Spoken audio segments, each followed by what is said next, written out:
Hi there. I wanted to talk a little bit about remote piano and keyboard lessons.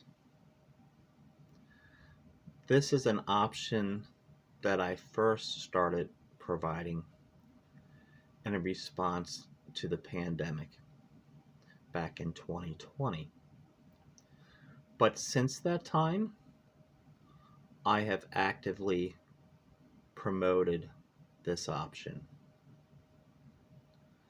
I had a fair number of students, not all of them, but more than three-quarters of them at that time did choose to continue their lessons and to try out the remote option, and all of them continued with the lessons. And although not all of them are continuing to take lessons, everyone that switched to the remote lessons so that their family could continue with lessons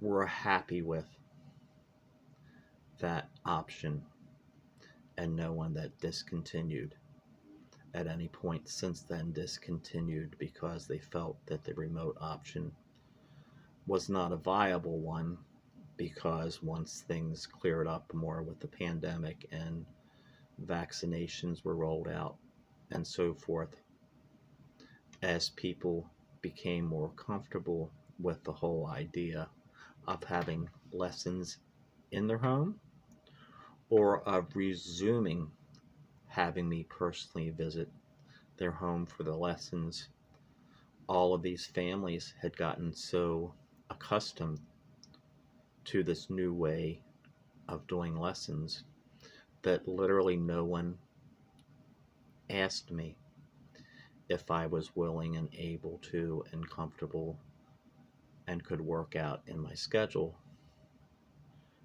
being able to come back and visit their home personally to conduct lessons.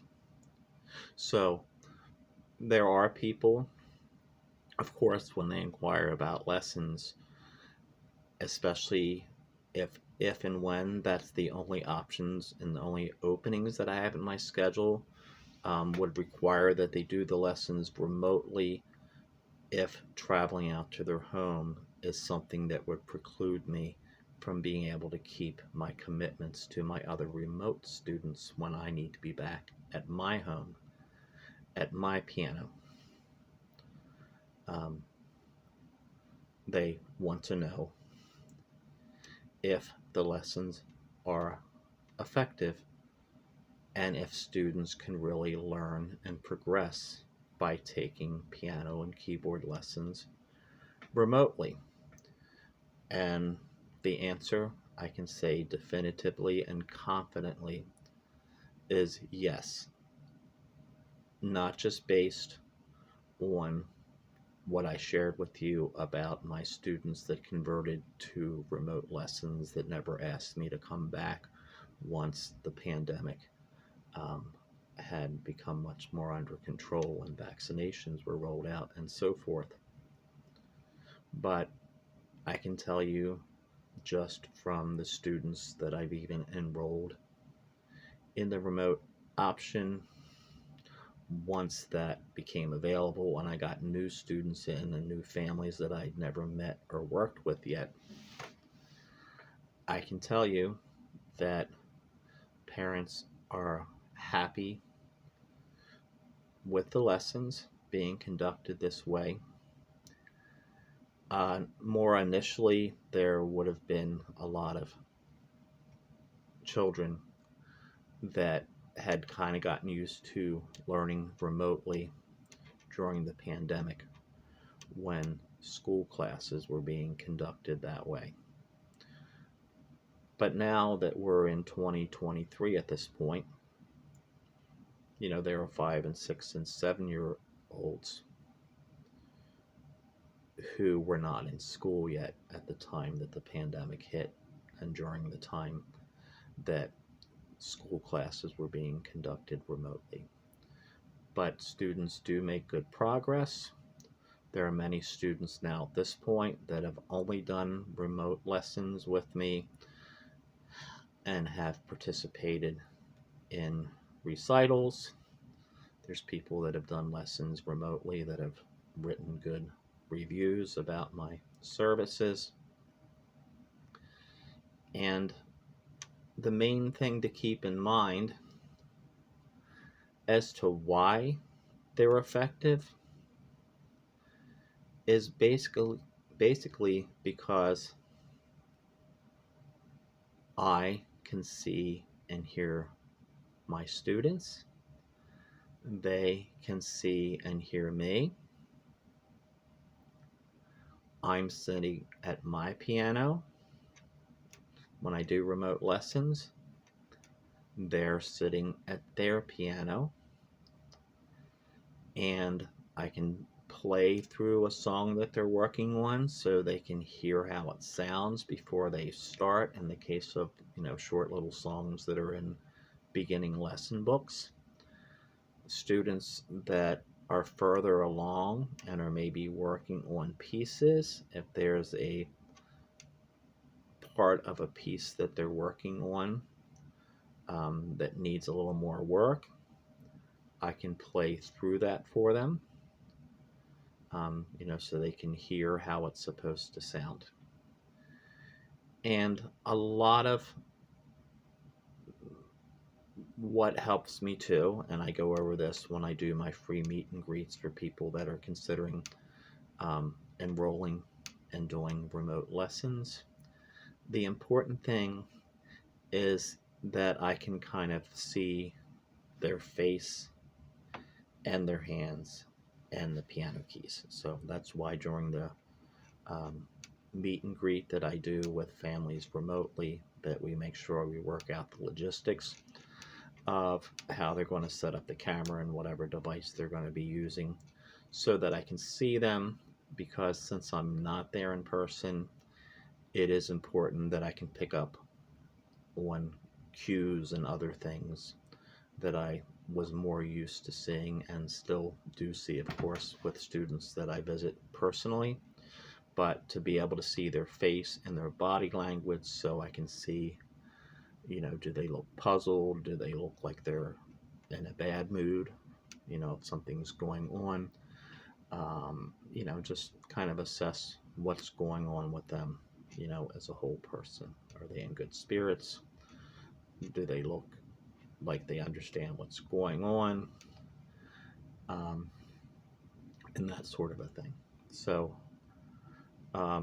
short of being able to sometimes occasionally physically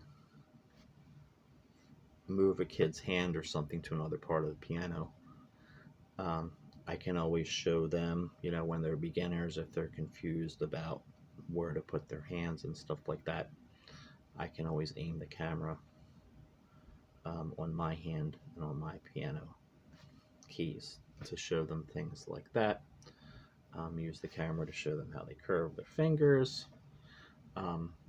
So,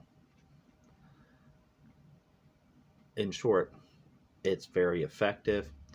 And even when I first switched, I myself was wondering what kind of limitations that there might be, from educational perspective with teaching that way. And I am very happy to report that I find it to be highly effective. It's certainly a new fangled way of doing things. And of course, I think it's equally convenient for families to not have to take their child or their children, or in the case of adults also, just to not have to go anywhere. So if I'm not able to, or you don't choose to have me come knock on your door, ring your doorbell, and work with a student or students in your home in person, you still have the convenience of not having to go anywhere. And I hope that answers any questions or concerns that you might have. I have a stand here on my piano. In fact, I'm using it right now. That allows me to be hands-free, of course, during the lessons, so that when I need to play a little part of a song or play a full song for someone that I'm working with a student, that I can do that. And that stand is part of, or also has a charging capability, so that I make sure when I'm teaching that I never have to worry about or even thinking about the charge going down on the phone and becoming disconnected. And I generally keep it up here where I have my iPad and making this video, which is why you're not seeing the piano. But I also move the phone down if and when I need them to see my hands and to see me and how I'm playing something. And also, I do that more so with beginners for their first few lessons, so that I can demonstrate and let them see where my hand is going and how I have my fingers curved and all that kind of stuff, where that's more needed to see the piano, maybe for the first few lessons. And then I can always just move my phone down when and as necessary during lessons. So if you're considering the remote option for lessons, or if that's all I can offer you now, I would like you to give it some serious consideration. And if you really want or need to, I can always ask any of my students, families, parents who I'm working with remotely, if they would have time and be willing and able to speak to you for a few moments, to let you know their thoughts about it. Thanks for watching, and I hope to talk to you soon if you're looking to inquire about the remote option.